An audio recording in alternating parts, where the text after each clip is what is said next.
Brothers and sisters in the Dharma, may you all be well, happy, peaceful, and healthy. We're going to have a presentation in English titled Great Quotes on Giving Reflections. The presentation has the text in English and Chinese. The Chinese is done by using Google Translate, so it might not be 100% accurate, but it can help those who do not understand English very well. And this presentation has a lot of applications. It is important for Dharma practice or any spiritual practice.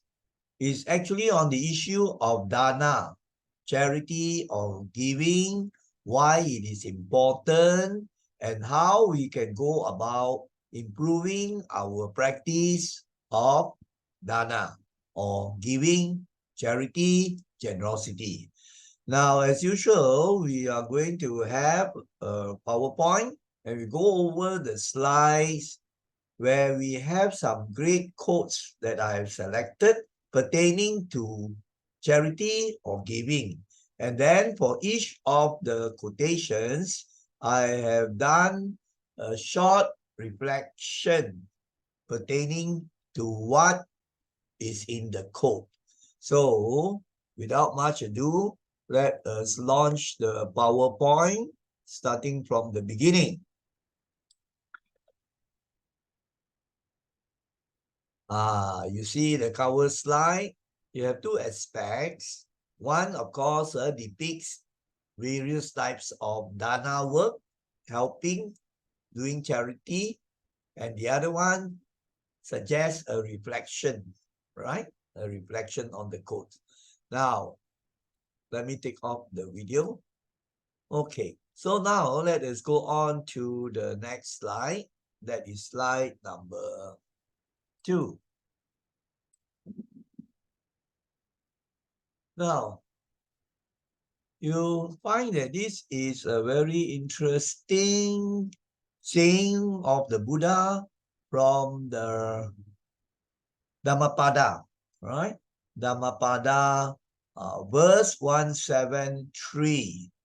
Now, it pertains to people who are very miserly, which means that they are very selfish.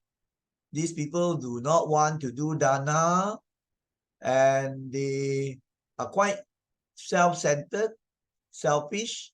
And according to this Dhammapada verse 177, such people do not go to the abode of the devas, which means that they do not go to the heavenly planes, right, when they get reborn, because of non-charity, right?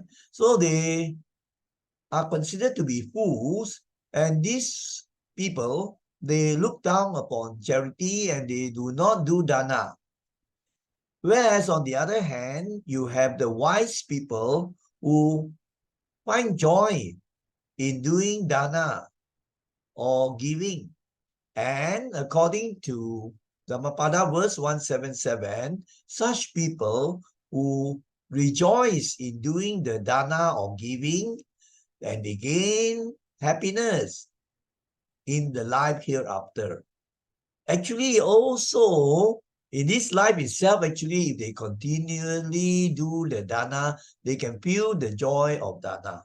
But this tells us that a person who does a lot of dana and he rejoices at the dana that he does, before the dana, during the dana, and after the giving, he also feels very, very happy, and this is meritorious. And this can lead to a good rebirth in the heavenly planes. Now, so I have done a reflection here. With the good practice of giving or dana in the here and hereafter, one gains sukha. Sukha is the opposite of dukkha, the sukha hati. So you find that this is a very, very important Dharma teaching. There have been accounts in the scriptures and also real life situations where people who are very, very selfish, stingy. So at the end of their times on earth, just at the moments of dying, so you find that they don't feel at peace and happy. They feel fear. They even have visions of, beings of the woeful dreams coming and things like that, right? Because the mind is not having the good states of generosity, giving, letting go, and things like that. So you can see that this practice of dana is very important. Now, you find that the picture I've taken from Dhammapada is quite interesting. On one hand, you have people who just hold a lot of wealth and they only concern about their own pleasures and happiness, and they do not wish to help other people, especially those in need. Whereas on the other hand, you have very devoted people, spiritual people, they do dana not only to the monks or the priests or the holy ones, but they also do dana to the needy ones, the old folks, the orphans, and other people in need. And then the fools sometimes laugh at the people who do dana. That is even worse. They don't do, and yet they despise other people who are doing meritorious deeds. So this is the beautiful quotation from Dhammapada. So now let us go on to the next slide, which is number 3, right? Now, number 3, it talks about certain types of people, the people who are unselfish, right? The people who have a very good, generous heart, those sort of people who bring cheer to others will be the beginning of a happier life for themselves. This actually is from Helen Keller, right? The unselfish, right, will be able who bring cheer to others. Will such a thing will be the beginning of a happier life for themselves. So now let me tell you something about Helen Keller. Now this Helen Keller, I think some of you have heard of her. She was an author, a political activist, a lecturer, and at a very young age, very, very young, just a few months only, because of an illness, she became blind and deaf, right? And then once you are deaf, you also have a problem in speaking, right? Speaking, but you find it was very remarkable that despite her handicaps, right?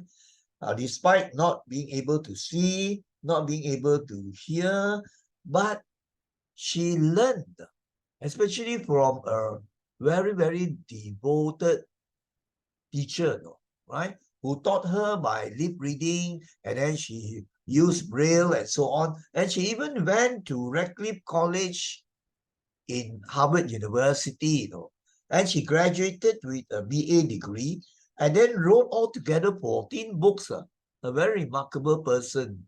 And if you have not seen the movie about her called The Miracle Worker, you actually can watch this very fascinating movie, right? So she actually did a lot of good things despite her handicap. A very remarkable lady, right? And so you see that if you start giving cheer and happiness to other people, you find that your life will slowly become happier, you see? And in fact, there have been reports, and also I've heard some Dharma talks, that people who suffer from maybe depression or, very lonely and mind-related illnesses can actually improve if they do more dana, all right, serve, help, and then you find that they will be happier and more peaceful. Otherwise, you'll be always focusing on yourself, and then you'll be all the while thinking of what you can get. Why are you like that? So you spend the time reaching out to people who, especially those in need, and you find There will be a fantastic change. Now, I did a reflection on this. All beings want happiness most naturally. Give others happiness, it comes back certainly. Now, actually, in the scripture, there's a very important message that if you want happiness, you cannot just pray to this God, this Deva, that Deva, pray to Buddha or Kuan Yin and so on, then you get happiness. No. If you want happiness, then you must give others happiness. It's actually doing and not praying and appealing, right? So it's a very important thing to practice spiritually. So if you want, for example, a long life, then you cannot just pray and pray and pray, You have to ensure that you don't do any killing. Some people have short lives is because of previous life, maybe have done a lot of killing and so on. So this is a very important principle. If you want happiness, then give others happiness, right? I find that many people don't realize this, They think that they can get happiness if they get a lot of worldly things. After we have a slide on that to show that this is a wrong view, So you see, it's a very, very important Dharma message and the life lesson. So that, we will be on the right direction. And this actually is important for the young people also. Today you find many of the people, today I just received a message from a Buddhist organization about, that more and more people are becoming more materialistic, self-centered, just wanting to enjoy themselves, right? Titillating the senses, lots of time spent on TikTok or Facebook or YouTube, and the Dhamma seems to take a back seat. That means they're sidelined already, not interested. So it's a very sad situation, and they will regret one day. So many problems today, especially problems of the mind, is because people don't learn, reflect on, and practice the Dhamma. That's why you have so many cases of suicide, mind-related illnesses, especially among the younger generation.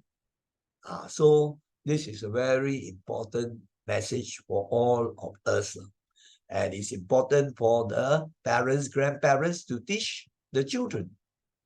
Today's education just emphasizes on getting A's. So they neglect very important things of development of the emotions, the spirituality, right? The social IQ, social SQ, social quotient, right? Which means how to relate to other people, improving relationships and so on. It's kind of a sad, right? So this is slide number 3. Now we have to go on to slide number 4. Now, this also is a very important quotation that says, help others without any reason and give without the expectation of receiving anything in return. That is a very important aspect of dana. When you do dana, that means you give or you do charity work or you help or you serve, you don't expect anything, right? And you don't, make a deal, like a bargain, right? If I do this dana, then Buddha, make sure that you let me strike the lottery, or maybe you let me get a good girlfriend or good boyfriend. All these things are completely off the track. You just do the giving of dana because it is the right thing to do. It is a good thing to do. And you don't need to say or have a reason. I do this because I was forced to or I heard that if you do this, then you can get this, you can get that, a reward and so on.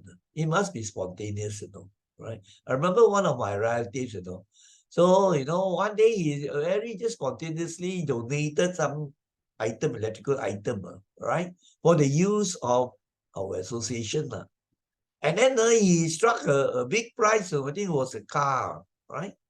And then later on, he said, I think I better do dana because I might strike again. Then you can't because you have now a motive You have a reason why you're doing. Whereas the first case was this a spontaneous dana coming from the heart, very happy to do it without expecting anything. After that, forget about it already. And then you find the reward comes by itself. So don't just help others without any reason. Today, so many help others for certain reasons. Now, there are cases of, people who volunteer to help to save the son from this or that, depending on how much money can be given, right? So the help is given or the service is rendered because money is expected. That is not dana. That is sort of a barter trade. Right? I give you this, you give me that, right? So that is not the way. And then the other thing is, if you give, then you should not expect, oh, next time he must give me this lah, or he must give me a treat lah, right? Or, he should pay me back lah. You give because he is in need, and that's that. After that, just let it go, right? That is a very, very pure, sincere dana and giving. Now, I did a reflection on this thing. I wrote, the ego self is a root cause of dukkha or suffering. Now, why is it that we have dukkha? One of the root causes is because of this very strong feeling of I, me, mine, and mine, right? My thing, my car, my family, everything. So you find that anything that happens that threatens the ego self, then you get worried, right? In actual fact, there is no self, there's no ego actually. It's just a combination of certain things coming in and things happen according to causes and conditions. So we suffer is because one of the root causes of because of ignorance that there is no this self. Like give you for example, now you hear somebody talking bad about another person, wow, you like to listen, but later on you find out that the person is actually talking about you. Then what happens? You get angry, you feel very upset because he's talking about you. So you see, you think a lot on this sort of matters, you find how very true it is, So if you do dana constantly, right? Sincerely, feeling happy to do it, not expecting anything, you are forgetting your ego, right? You let go of the ego and self, then you find that the dukkha goes off, sukha comes in. You have to experience for yourself.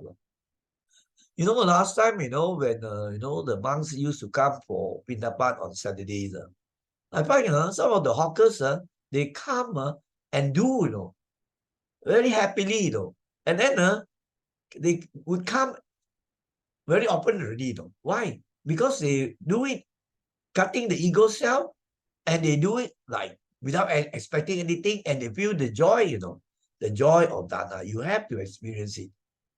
First few times, maybe you don't feel much lah. You say, what? When someone must skip everything. Some people complain. But then you keep on doing it, then you just be with it, right? Happy that you are helping somebody, serving somebody, then you find the vipaka, the consequence of the action, the positive action will be coming, right? The good things will come. So this is the slide number 4. Now let us look at slide number 5.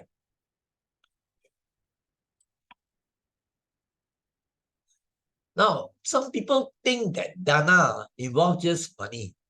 Some will complain every time asking for money. This organization, that organization, this person, that person. Even monks also sometimes, and that is a fake monk asking for money. Monks are not supposed to get the money in their alms bowl, only food, right? But now you find, you can see some bogus monks. Some are bogus monks, some well, they have been ordained as monks, but they are not following the rules, Not supposed to accept money. All right. So you have to bear in mind that dana, giving, does not mean only money. What about people who are very, very poor, isn't it? So too often we underestimate this particular well-known person, Leo Mascalia, say too often we underestimate the power. You have other forms of dana, the power of a very kind touch, a smile, a kind word, a listening ear, an honest compliment, all the smallest act of caring, all of which have the potential to turn a life around. It's very, very true. There were cases of, some in dire straits, on the verge of committing suicide. Then the good Samaritan comes along, very, very kind words, all right, console him. And then he doesn't want to commit suicide anymore, already, right? You find that is a fantastic act of dana, isn't it? So I posted some time ago a presentation titled, 8 Gifts That Cost Nothing, right? So many ways where you can do dana. Here it suggested, like for example, a person is very sad, you tap him on the back and say, don't worry, everything will pass. All right, and then try to let him have a better view, right? That nothing lasts, everything will pass. We have ups and downs. You must have kind words, and you must be sincere. And then also, a smile is very important. But today, this is very lacking. I find that, very often when I go to government departments and sometimes also private offices, and you have the people serving at the counters, I usually will greet them, selamat pagi or good morning. All right? And then, you know what I get? Nothing. They don't even acknowledge very often, they don't even acknowledge the reply or even smile, right? Well, that is the reaction, which is not positive, right? For me, I feel good if I wish you, I give you a smile, I greet you. Well, it's on your part. And then at the end of the service, usually I would say, thank you. And again, just a blank look, no response, very often. Whereas, in some of the countries I've been, like Australia or European countries and so on, I find the culture is very good. That they smile and then they respond and so on. So it makes you feel happy and good, isn't it? And remember the principle, if you give others happiness, then happiness comes to you. That is this principle only, right? So I did a reflection based on this quotation. Giving in various ways, as I have told you, so many ways of giving, right, should be done with a sincere heart, not with an ulterior motive, I help you because I expect this, right? Or maybe you buy a lot of gifts to give this girl, especially during Valentine's Day. That comes with actually alternate, that is with a motive one, right? You want to win her over. That's why you are giving her the present. So, ada udang di sebalai batu lah, as the Malays say it.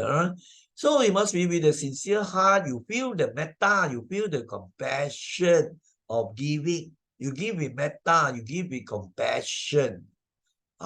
This is important. It actually is in all religions, right? Among the Muslims, they have this zakat, right? And then the Christians also, they have the tithes, like every month you have to pay a certain percentage of the salary, contribute to the church and the congregation and so on. Charity. Buddhists, we have that, but we don't make it a compulsion, right? To cut your salary and so on. But we encourage the practice of dana in various ways. And you find that in most organizations and temples, you have this practice quite well carried out, gotong royong, right? And then bringing food for visitors or the sangha members, various ways of helping to clean the association or the temple ground. So many ways, So actually, if you just think a bit, you find there are so many ways. Even the basic thing, like, for example, sending a greeting, right?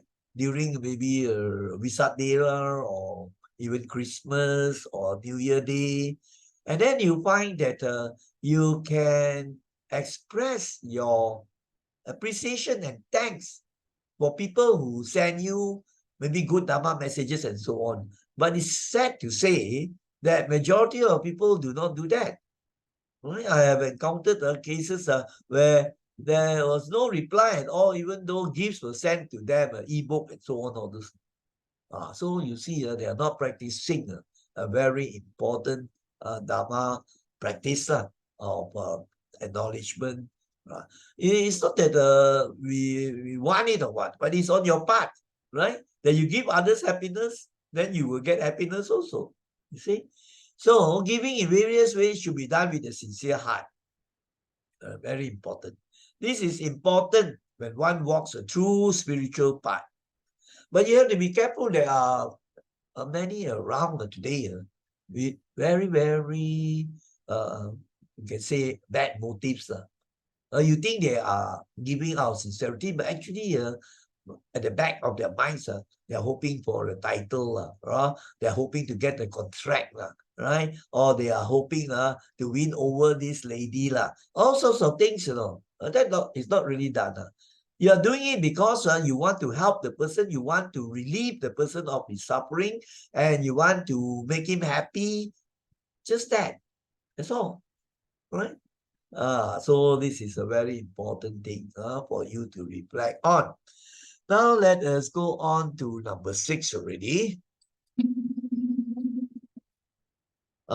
This one comes from the Buddha. In scripture, we call the Ituvataka. The Ituvataka actually is in the collection of books called the Xiaobu, right? The smaller sayings, the smaller collection. So now you have Kudaka. Kudaka is translated as minor collections. Actually, according to the Pali Canon, according to research scholars, the most authentic and original collection of scriptures are these 5 sets of books. One is the long discourses, we call Digha Nikaya, and the long collections, you have certain number of books. And then you have the middle length discourses, we call Majjhima Nikaya, also certain number of books. And then you have the Anguttara, the gradual collections, in terms of a number, what are the 4 things for this, what are the 3 things for this, like that. Then you have the kindred, or what we call Samyutta, the collections according to topics, Then you so you have these 4 plus one more you have is the Kudaka, the minor collection. And this is Ituvataka in that minor collection, same as the Dhammapada set. The Dhammapada also in this. So in this, the Buddha said, it means new as I know the results of giving and sharing. They would not eat without having given, nor would the stain of selfishness overcome their minds. Here you see the Buddha emphasized on the importance of giving, sharing your food, sharing the Dharma, sharing important knowledge to help him in the world that he lives in. So many ways of sharing, Here is just giving an example of food maybe, right? They will not eat without having given. Actually, not necessarily food also.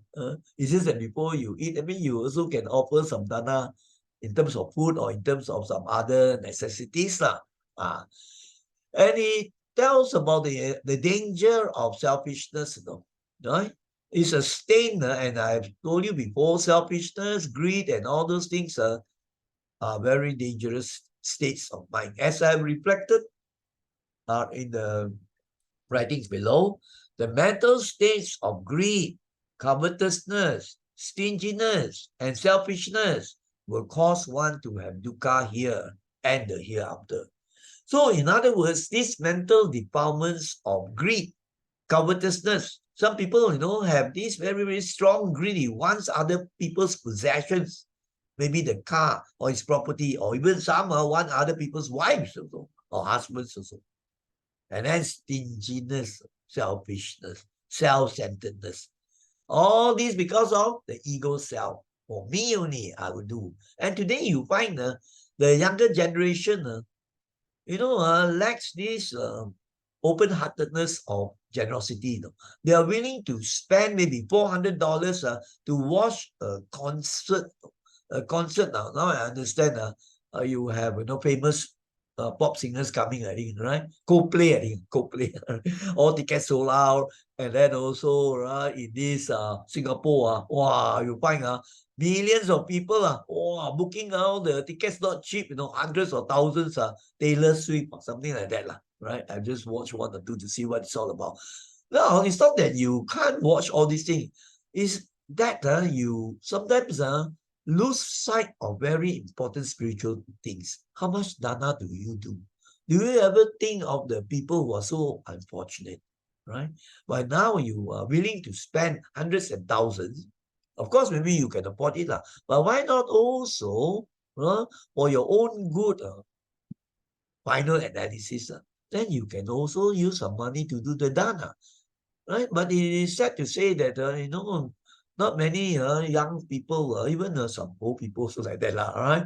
They have this sort of thinking. It's kind of sad. I don't know. During my school days, I was in the Christian Brothers School, and then they would come with the charity box, because you have the offers and so on. So for us, we have only 10 cents, 20 cents, 10 cents at a time, or 10 cents to go to the canteen. So many of us, we are actually from quite poor families, but don't know, somehow or other, the teachers have inculcated in us, charity and dana lah. They don't call it dana, they call it charity lah.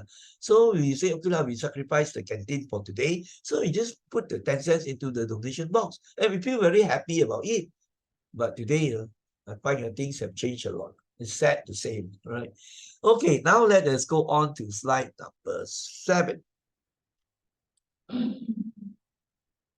Right. Now, it says that this fellow Ben Carson, happiness does not result from what we get, but from what we give.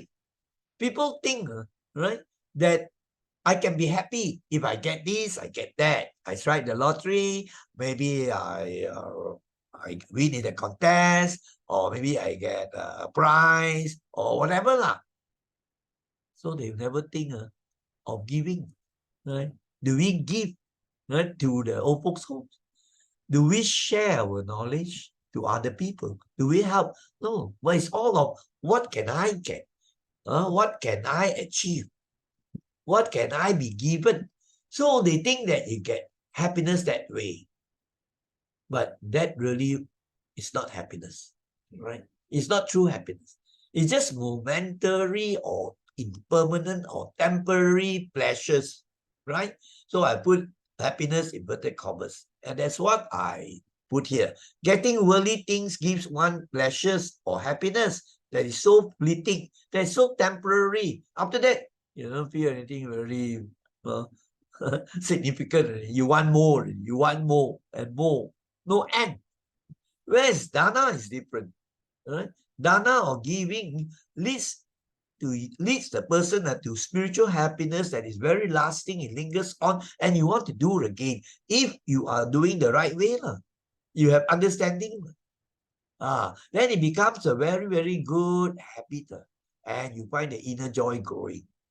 Now, I find it's very true. If you say that happiness is only on the worldly things and what you get, then why is it that so many people who are so rich, you can get what they want, like the K-pop singer Michael Jackson, Elvis Presley, or Whitney Houston, Leslie Cheung, so many, they can get what they want with the wealth and so on, and yet they are not really happy, isn't it?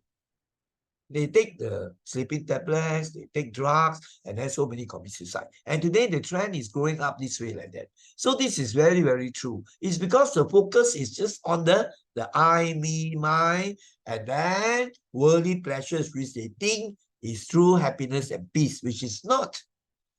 It's not that you can't have these once in a while like that, but you forget the very important way where you can get true happiness and true peace. And dana is one of these methods, right? So now let us go on to number 8 now. We are running out of time, right? This is also a very important thing. Always give without remembering and always receive without forgetting. Many people give and they expect something in return and they feel, man, this fella bo cheng lah, right? I give the person all this, I help the person, right? The person doesn't even bother to reply, doesn't even send any New Year message or any greeting and whatever, just outside, out of mind. They don't bother anymore, even though I have helped you a lot. So many people will tend to think like that, isn't it? But actually, the good spiritual way is you give because you want to do that good act of dana. After that, you forget it. So you won't have the disappointment, you won't have the unhappiness, right, of not getting the acknowledgement or the appreciation or the gratitude. Because the world is like that.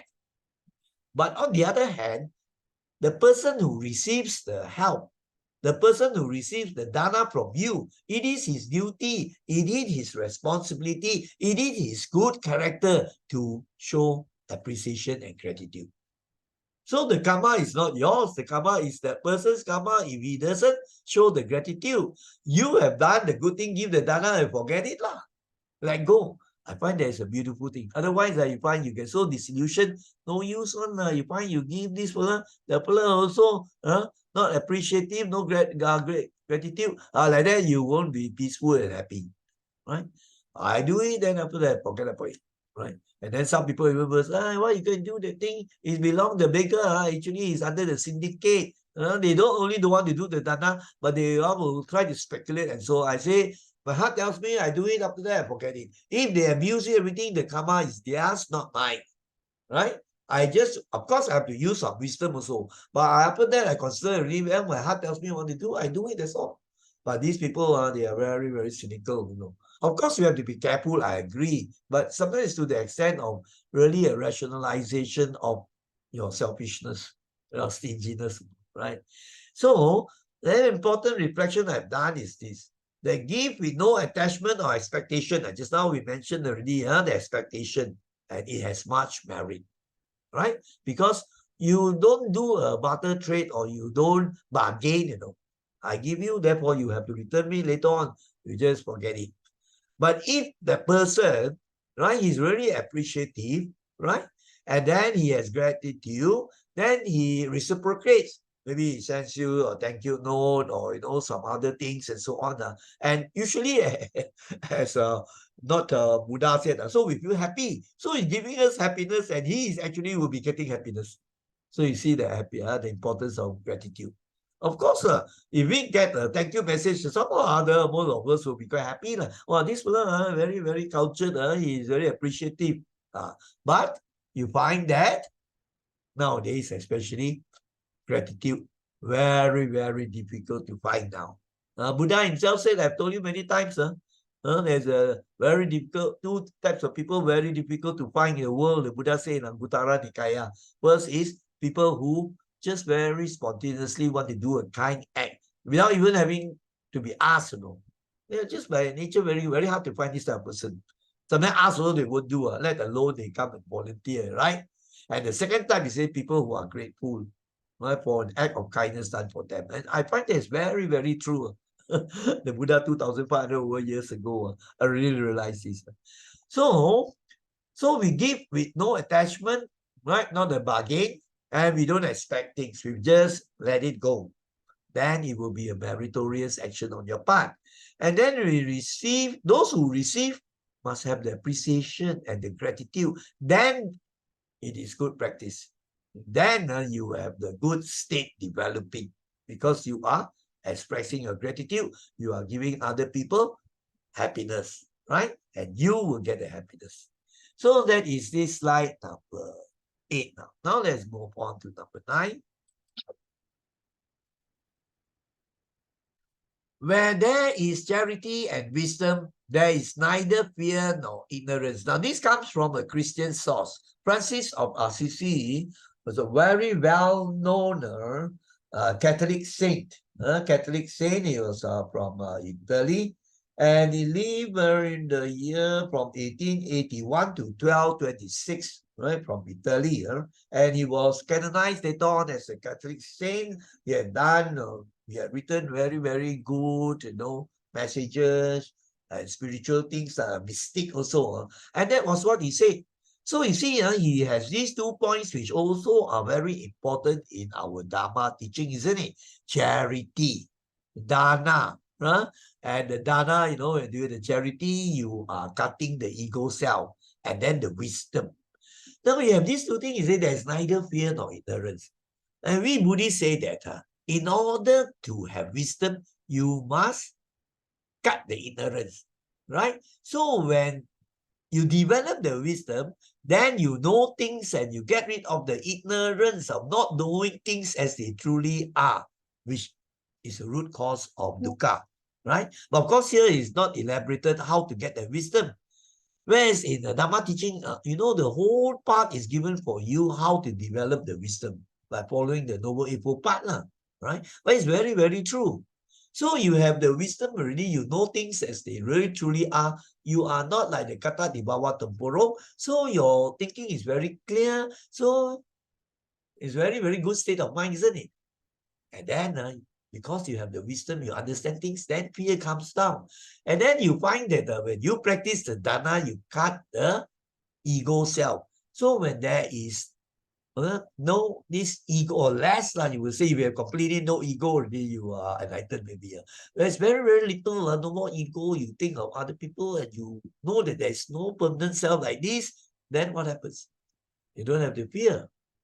You have the fear is because, wow, what will the person do to me? What will the person do to my family? Everything me, mine, and mine. It's a very high level of spiritual development. So that's a very, very important thing. And I did a reflection also based on this quotation. When we know, is not intellectually know, but we realize it through our practice, for example, meditation. And through the meditation, we can see that we must cut the ego self.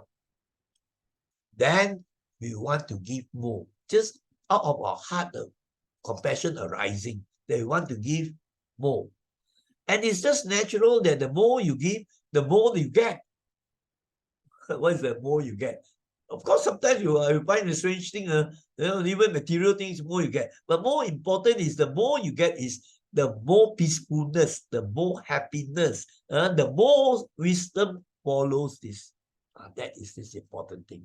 And because sometimes I find people spontaneously, I told you one of my relative case, spontaneously donated the thing, and then he got the material reward quite soon, right? But the moment you have condition and reason and all those things, then difficult to get the result. Now let us go on to number 10, all right? Now, this is from Mahatma Gandhi. I think you know, the founder of independence for India, and he's the non-violent methods he used. I think most people would know about Mahatma Gandhi, a great person. He got many awards actually, right? A fantastic number of awards. Great person in history. And what did he say? He said the simplest acts of kindness are far more powerful than 1,000 heads bowing in prayer. It's very, very true. In the scriptures, in the Guttara Nikaya, Buddha said, you don't get like what you want just by praying, by appealing, by supplication method, like appealing, or like having a vow. All this, it won't give you the thing. It's by your actions. Your actions of the mind, the speech, and the body, right? Your kind acts, right? Like dana is one of them, right? And then you are having compassion, right? And you like to serve. All these actions are the ones that will give you the things that you desire. Like for example, you want happiness, then you must give people happiness. By doing, you think you just pray, oh God, please give me happiness. Just like that. It's not like that. Right? If you want, for example, maybe in future lives, you want to be wealthy, then according to the scripture, is correlated with dana, helping and giving more. And you want to be handsome or pretty in future lives, then we have to make sure that we don't get angry, right? That we don't always lose our temper, or we, sort of, you can say hot-tempered, right? Or maybe get mabuk until your face becomes so terrible. No need to wait for future life. This life itself, you do the wrong actions, you find your face also can be terrible. So this is an important thing, very true. Acts of kindness is the thing. Not so much for what you just every time pray and pray and pray. But your heart is not an open heart, but it's more going towards the charcoal heart. That means very black, not willing to help, more self-centered, right? So here I have done this reflection. One who does kind acts through the mind, speech, and body. Now, kindness or good acts, wholesome actions can be done through the three mind doors. Your mind, think of the good, metta, or maybe compassion, right? Dana, heart, generosity, all those will be good mental actions of what is in your mind. Because this will be translated to the speech and the body. Then your words, kind words, truthful words, beneficial words, all these are good things. And the body, of course, you will refrain from killing, stealing, sexual misconduct. Then you are definitely practicing the Dharma well. And when you practice in the right way, proper way, and well, then there is a natural law. You reap what you sow. The good things will come to you. Sometimes you have to be patient. You cannot expect it. Oh, this life also. You must not forget in the previous lives how much bad action you have done. And the fruits are coming out. That's why you have even some good people die young. But then if they have been doing good, this good will be having the fruits in future lives. So he answered the question, why do sometimes good things happen to bad people and bad things happen to good people? Because we forget that we have the karma coming from the past. All right? How much of a bad and good karma you have inherited from the past. But you don't have to worry about that. The one you can't change already. What you do is just keep on doing as much good as you can. This, well, can ripen this life itself or future lives. Not only one life, but many lives based on the good actions. Now let us go on to number 11 now. Now, you say, sir, one should not speak lies and then also give way to anger. And also one should give when asked, even though if it's just a little, right? And by these three things, one may go to the world of the Devas. This is from Dhammapada, what the Buddha said in verse 224. So there are three things he talks about here. One is not having the anger. You can say anger also connected with the ill will. And then also, we must not be lying, right? We must be careful of the speech, because if you lie and then other people suffer, it's a bad action, isn't it? Then I use this verse because it's mentioned here also. I put in red because we are talking about giving, isn't it? So one should give when asked, even if it is a little. It's not so much of how much you give, but your intention, the goodness of your heart, right? That you rejoice in the doing. That is more important. If a person give $1,000, $2,000 because he wants only to get the title, it's worse than the person who gives $1. The person is very poor, but yet he sacrifices that $1 to help. So you see, the results are different depending on various factors. Now here I've summarized in a reflection what the Dhammapada verse 224 is all about. That you find that is emphasized right throughout also in the Dhamma teachings. Two things very important. Sila, dana. Dana, sila. Dana, you know very well, is giving, charity, generosity. These connotes the dana. And the other one is sila. Sila translates as morality or moral conduct. If these two things, you keep your moral rules and precepts very well, and you always do the dana, then according to the scriptures, you are bound for a good rebirth in the heavens.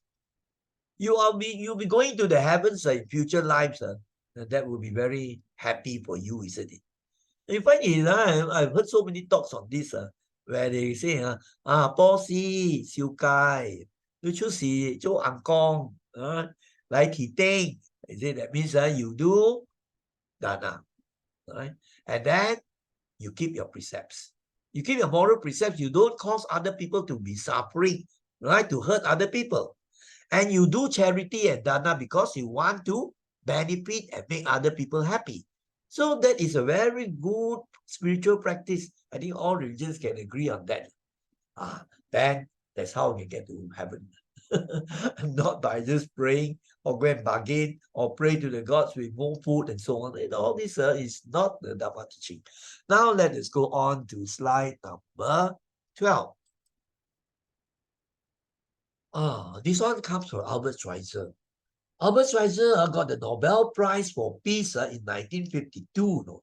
He was a German who lived from 1875 to 1965 when he passed away at the age of 90. No? And he was a doctor, a theologian, a philosopher, an author, and a humanitarian. And later on, he became also an activist to fight for good things for people. No? But the very fantastic thing he did was he was a humanitarian. He from Germany over in Europe, going over to the very terrible place in Central Africa to set up the hospital, right? To help the people who really need the health care. They have so many problems of illnesses, sicknesses, and so on. Albert Schweitzer was there. Now you can read about his life. I have no time to tell you a lot of things, right? So this person said, the only ones among you who will be really happy are those who will have sought and found how to serve. He himself was a living example. Imagine coming from a very advanced country in Europe. He got to go into the poor country and all this to serve. No? But he found the meaning and he did a very noble thing, isn't it? So he got the Nobel Prize for Peace also, right? And when we think about this, very true. No? Did he commit suicide? No, he lived until 90 years old. But you have so many young people having all the wealth and luxury and so on, supposed to have all the material things and be very happy. But yet, having mental problems and eventually depression, and many also succumb to suicide. So here we see what he says is very true. If you want to be truly happy, you have to find a cause, a meaningful thing that you can do, how you can reach out to other people so that your heart is open. So you cut down the me, my, I, everything, I, me, mine will not make you happy. So that is an important thing. And here I've done the reflections just in line with what is quoted. Giving, helping, and serving selflessly are really praiseworthy. Very true, isn't it? But today, sad to say, many people look up to people like the great pop singers, the sports people, right? Even though their moral precepts are so bad. It's not that you can't look up to them, but there are so many people who are really fantastic people, who have helped people, who have served, who have fought for the cause to make the world a better people. But these people remain unknown to, especially the younger generation. So the doer of such actions are people who do dana, who help, who serve. You will find they will develop that true inner joy arising. That's why they keep on doing it. And the beautiful thing is this is their real wealth. The real wealth that will follow them from life to life. That means they have done wholesome action, meritorious actions, so the results, or you can say the consequences will be good. You have what we call the vipaka. They will ripen, sometimes in the later part of the life, but in the future lives, you'll either be born as in the heavens or very fortunate human beings.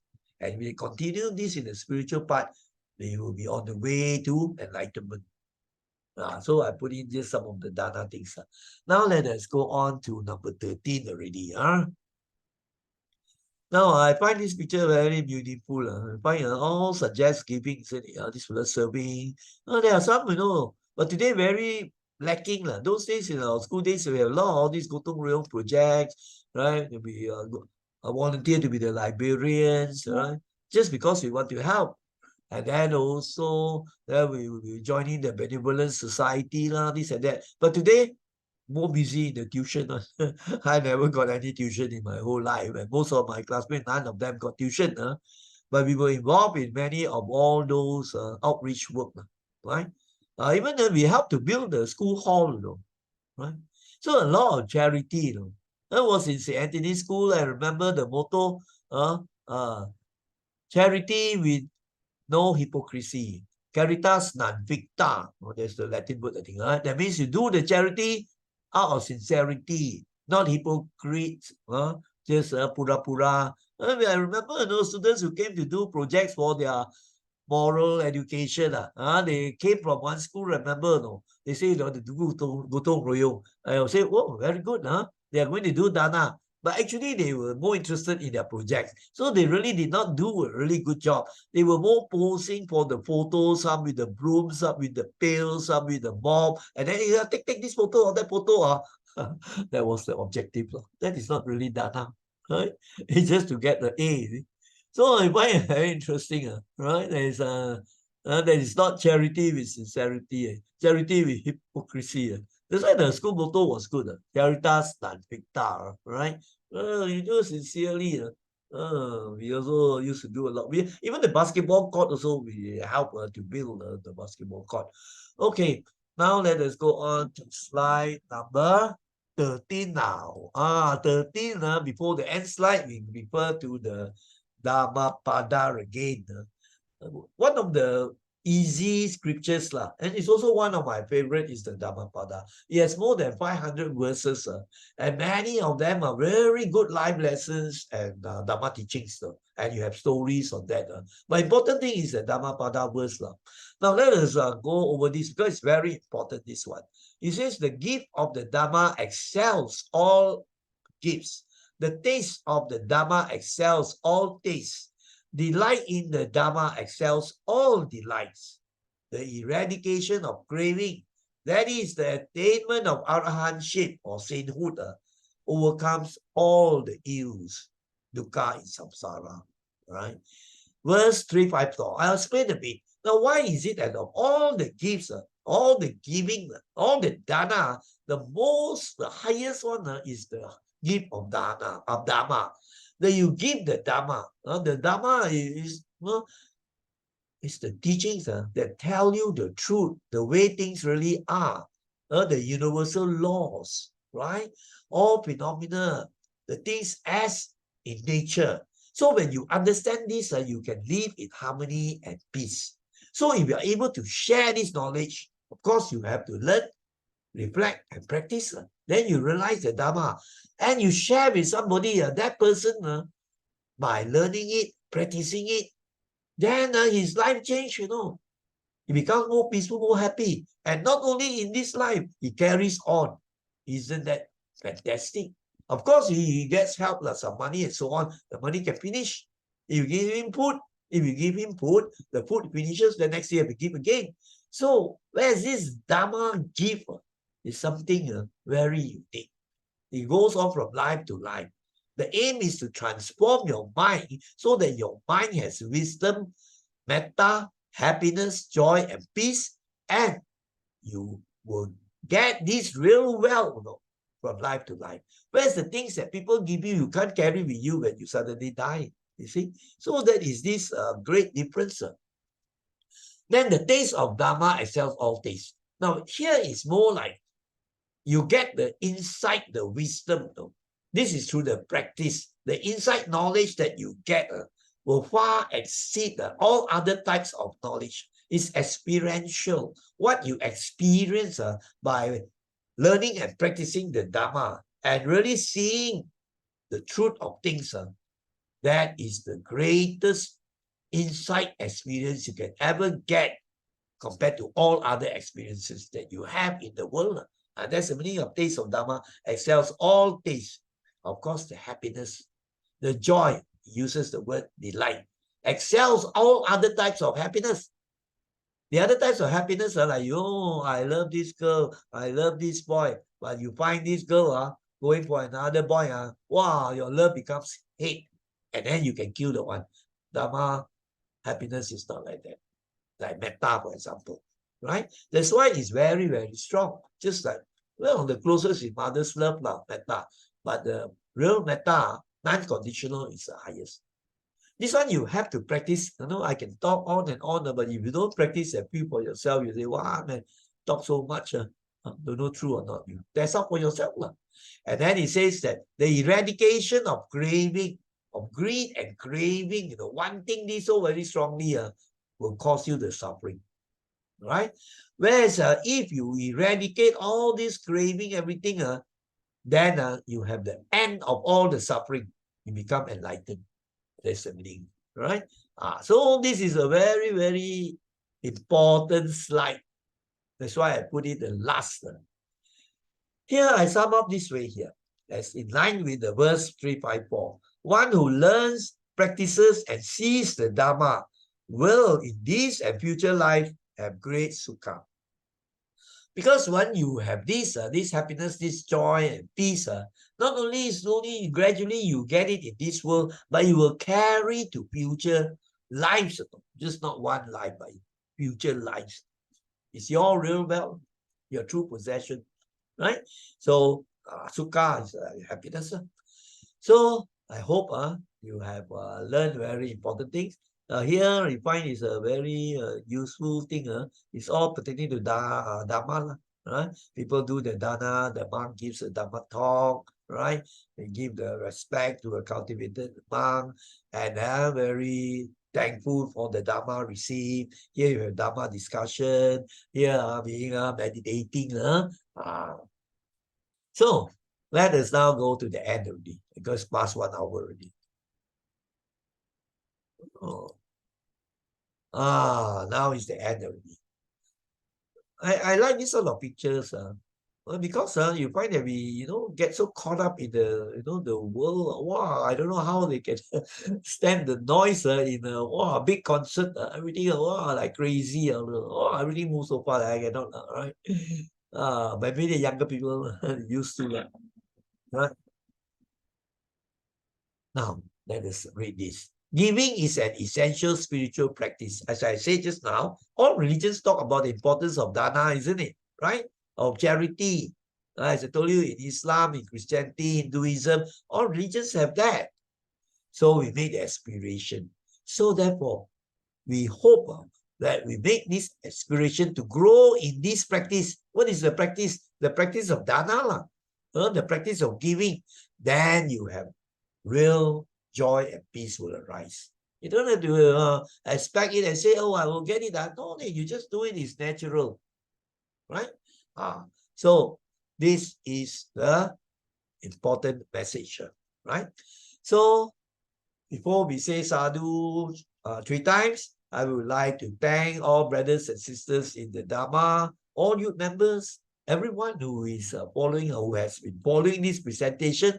I would like to say thank you and sadhu to all of you for taking the time to follow this long presentation and also using your energy, right?